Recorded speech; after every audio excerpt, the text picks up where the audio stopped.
রহমানির রহিম। প্রিয় শিক্ষার্থী বন্ধুরা, আইডিয়াল ক্রিয়েটিভ কোচিং সেন্টারের পক্ষ থেকে শুভেচ্ছা, স্বাগতম। সবাই কেমন আছো? আজকে তোমাদের সাথে আলোচনা করব ভ্যাট সংক্রান্ত জাবেদা নিয়ে।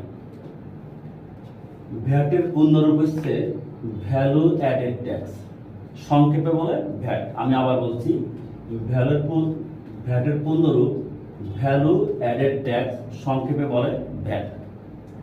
বাংলায় মূল্য সংযোজন কর, সংক্ষেপে মূসক।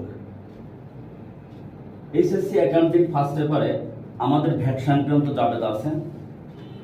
আমরা অনেকে এই সম্পর্কে কেউ জানি, আবার কেউ জানি না। তো এই ভ্যাট সংক্রান্ত বিষয় হচ্ছে দুইটা লেনদেনের উপর ডিপেন্ড করে, আর দুইটা লেনদেনের ভিন্নতার কারণে ভ্যাটের মানও ভিন্নভাবে বের করতে হয়। পণ্য ক্রয় ৪৫,০০০ টাকা, যার উপর 15% ভ্যাট ধার্য করা হয়েছে।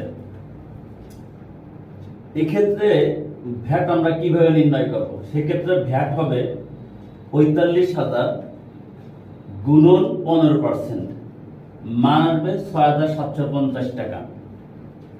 আর জাবেদা হবে ক্রয় হিসাব ডেবিট ৪৫,০০০ টাকা, ভ্যাট চলতি হিসাব ডেবিট ৬,৭৫০ টাকা, নগদান হিসাব ক্রেডিট ৫১,৭৫০ টাকা।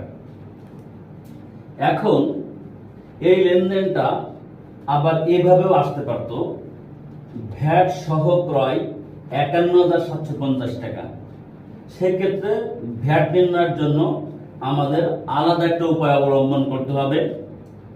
টোটাল ভ্যাট সহ ক্রয়ের টাকাকে ১১৫ দিয়ে ভাগ আর 15 দিয়ে গুণ। আমাদের মনে রাখতে হবে যে এখানে ক্রয় হচ্ছে আমাদের ১০০ টাকা। কত টাকা? ১০০ টাকা। আর ভ্যাট হচ্ছে আমাদের 15 টাকা। তাহলে ১০০ এবং 15 যোগ করলে হয় ১১৫, অর্থাৎ ভ্যাট সহ হবে ১১৫। ভ্যাট সহ ক্রয় ১১৫ টাকা। এই জন্য আমরা ১১৫ দিয়ে ভাগ করব, টোটাল ক্রয়ের টাকাকে আর 15 দিয়ে গুণ করব। সেক্ষেত্রে আমাদের ভ্যাটের মান হবে ৬,৭৫০ টাকা। তো ভ্যাটের জাবেদাটা আমাদের মনে রাখার সহজ একটা টেকনিক আছে,